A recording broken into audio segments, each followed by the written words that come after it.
Magandang araw po, attorney. At attorney, at kayo po ay binisita po niyo yung mga taga-Angileño. Attorney, ano po ang dala po nating plataforma de gobyerno sa gobyerno, sa ating mga kapwa-Pilipino?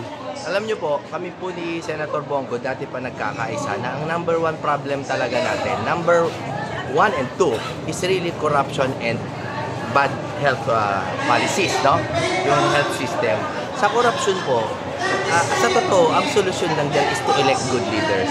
Pero, on our part, yung mga lawmakers, kailangan talagang i-institutionalize yung anti-corruption agencies. Kasi ngayon, mga executive order lang yan. Kailangan by Republic Act, patibayin natin yung mga PACC, yung mga ganun ba. No? Ngayon, pagdating naman sa health, ang dami pong pwedeng gawin, pero yung specific, yung gagawin ko, ititigil po natin yung pagkulong sa mga pasyente sa ospital kapag hindi makabayad. Kasi wala naman sa puso nila naman loko, pero nagkataon na puno sa mga public hospital, napunta sa private at hindi makapagbayad. Kailangan po paglaanan ng pondo yon para hindi po nakukulong yung mga indigent or kahit na financially incapable lamang. So, marami pang iba. Siyempre, may mga batas tayo para sa musika. Pero sa ngayon, yun po yung talagang nasa puso namin, pati ho kay Senator po.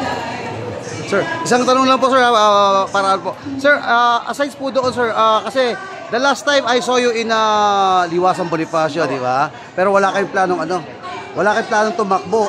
Bakit biglang-bigla kayo naisipan yung tumakbo sa pumasok sa politika? Alam niyo po, iba po yung walang plano sa naghihintay ng basbas ng Panginoon. At that time, kapapasa ko lang sa abogasya at talagang malalim po na pagninilay at pagdadasal yung kinailangan to come to this decision. Pero ang naging ending, nakausap po si Pangulong Duterte, si Senator Bongo, at napagtanto-tanto ko na ito po yung tawag sa akin ngayon ng Panginoon.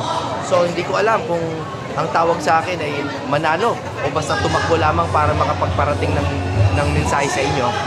Pero I'm just listening to my heart and to my God. Any last word sa mga makakapanood po nito? Baka may uli pa bisay po kayo, attorney. Ako po si Attorney Jimmy Bondo. Kilala niyo ako bilang musikero. Ako po ay abogado na ngayon. Matagal din ako nanungkulan sa gobyerno.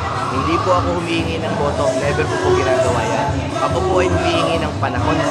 Kung mabigyan niyo lang po ako ng kaunting panahon para kilalanin. At kung magustuhan niyo, ay mabuti para baka ako po ay makapagpanungkulan sa inyo, para sa inyo. Pero kung hindi, wala pong problema. I'm here to serve the country and my God. Maraming salamat.